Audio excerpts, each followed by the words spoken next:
بسم اللہ الرحمن الرحیم، شروع اللہ کے نام سے۔ السلام علیکم، امید کرتا ہوں آپ سب خیریت سے ہوں گے اور اللہ پاک آپ سب کو خوش رکھے۔ خوش آمدید مائی یوٹیوب چینل اردو اسٹوری۔ تو آج کا ہمارا جو عنوان ہے وہ ہے بے پردہ عورتوں پر اللہ کا عذاب۔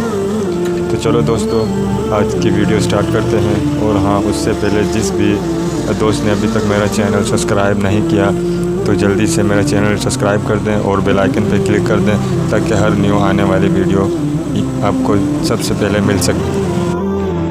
جیسا کہ ہم اکثر سنا کرتے ہیں کہ فلاں جگہ پر فلاں شخص زندہ ہو گیا، اس نے مرنے کے بعد کا حال سنایا اور پھر مر گیا۔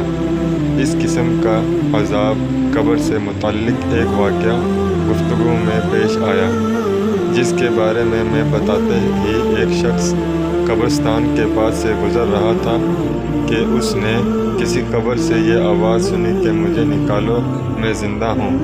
جب ایک مرتبہ اس نے آواز سنی تو اس نے یہ سمجھا کہ یہ میرا وہم ہے، لیکن جب اس نے مسلسل آواز سنی تو اس کو یقین ہو گیا۔ چنانچہ قریب میں ایک بستی تھی۔ وہ شخص دوڑا ہوا بستی میں آیا اور لوگوں کو اس آواز کے بارے میں بتا کر کہا کہ تم بھی چلو اور اس آواز کو سنو۔ چنانچہ کچھ لوگ اس کے ساتھ آئے، انہوں نے بھی یہ آواز سنی اور سب نے یقین کر لیا کہ واقعی ہی یہ آواز قبر سے آ رہی ہے۔ اب یقین ہونے کے بعد ان لوگوں کو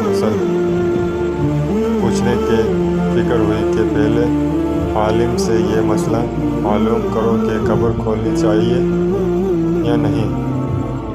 چنانچہ وہ لوگ محلے کی مسجد میں امام صاحب کے پاس گئے اور انہوں نے کہا کہ اس طرح قبر میں سے ایک آواز آ رہی ہے اور میت یہ کہہ رہی ہے کہ مجھے قبر سے باہر نکالو، میں زندہ ہوں۔ اس پر امام صاحب نے غور فرمایا، اگر تمہیں اس کے زندہ ہونے کا یقین ہو گیا ہے تو قبر کو کھولو اور اس کو باہر نکالو۔ چنانچہ یہ لوگ ہمت کر کے قبرستان گئے اور جا کر قبر کھولی۔ اب جوں ہی تختہ اٹھایا تو دیکھا اندر ایک عورت برہنہ حالت میں بیٹھی ہوئی ہے اور اس کا کفن گل چکا ہے۔ پھر لوگوں نے کہا وہ عورت کہیں رہ گئی، جلدی سے میرے گھر سے میرے کپڑے لاؤ، میں کپڑے پہن کر باہر نکلوں گی۔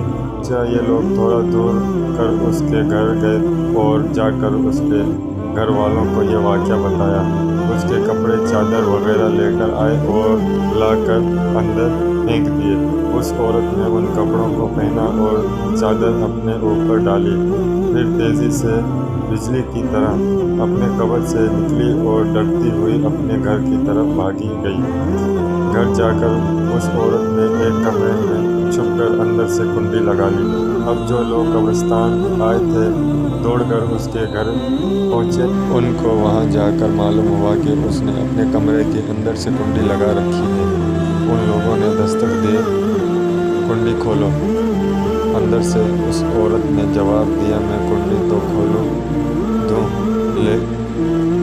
لیکن کمرے کے اندر وہ شخص داخل ہو جس کے اندر مجھے دیکھنے کی تاب ہو، اس لیے کہ اس وقت میری حالت ایسی ہے کہ ہر آدمی مجھے دیکھ کر برداشت نہیں کر سکے، لہٰذا کوئی دل گردے والا شخص اندر آئے اور آ کر میری حالت دیکھے۔ اب سے لوگ اندر جانے سے ڈر رہے تھے، مگر دو چار آدمی جو مضبوط دل والے تھے انہوں نے کہا کہ تم کنڈی کھولو، ہم اندر آئیں گے۔ اس نے کنڈی کھول دی اور کچھ لوگ اندر چلے گئے۔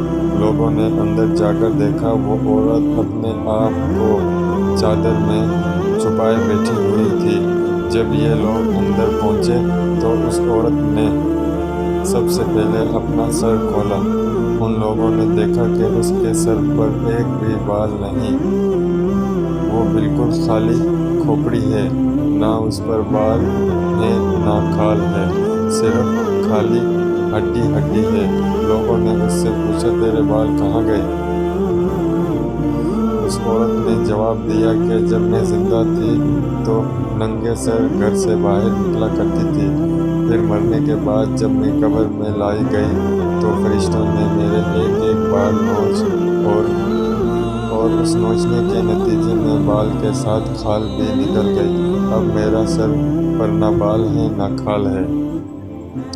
اس کے بعد اس عورت نے اپنے منہ سے کپڑا ہٹایا۔ جب لوگوں نے اس کا منہ دیکھا تو اتنا خوفناک ہو چکا تھا کہ سوائے دانت کے کچھ نظر نہیں آیا۔ اوپر کے ہونٹ موجود تھا نہ نیچے کا ہونٹ موجود تھا، بلکہ 32 کے 32 دانت سامنے جڑے ہوئے نظر آ رہے تھے۔ سوچیں اگر کسی انسان کا صرف دانت ہی دانت نظر آئے تو کتنا ڈر و خوف معلوم ہوگا۔ اب ان لوگوں نے اس عورت سے پوچھا، تیرے ہونٹ کہاں گئے؟ اس عورت نے جواب دیا، میں اپنے ہونٹوں پر لپسٹک لگا کر نامحرم مردوں کے سامنے جایا کرتی تھی۔ اس کی سزا میں میرے ہونٹ کاٹ لیے گئے، اس لیے اب میرے چہرے پر ہونٹ نہیں ہیں۔ پھر اس عورت نے اپنے ہاتھ اور پاؤں کی انگلیاں کھولی۔ لوگوں نے دیکھا کہ اس کے ہاتھ اور پاؤں کی انگلیوں میں ایک بھی ناخن نہیں تھا، تمام انگلیوں کے ناخن غائب تھے۔ اس سے پوچھا، تیرے انگلیوں کے ناخن کہاں گئے؟ اس عورت نے جواب دیا، نیل پالش لگانے کی وجہ سے میرے ایک ایک ناخن کھینچ لیا گیا۔ چونکہ میں یہ سارے کام کر کے گھر سے باہر نکلا کرتی تھی، اسی لیے جیسے ہی میرے مرنے کے بعد قبر میں پہنچی تو میرے ساتھ یہ معاملات کیا گیا اور مجھ سے یہ سزا ملی کہ میرے سر کے بال بھی نوچ لیے گئے، میرے ہونٹ بھی کاٹ دیے گئے اور میرے ناخن بھی کھینچ لیے گئے۔ اتنی بات کرنے کے بعد وہ بے ہوش ہو گئی اور مردہ بے جان ہو گئی جیسے لاش ہوتی ہے۔ چنانچہ ان لوگوں نے دوبارہ اس کو قبرستان میں پہنچا دیا۔ مرحوم خواتین اللہ تعالیٰ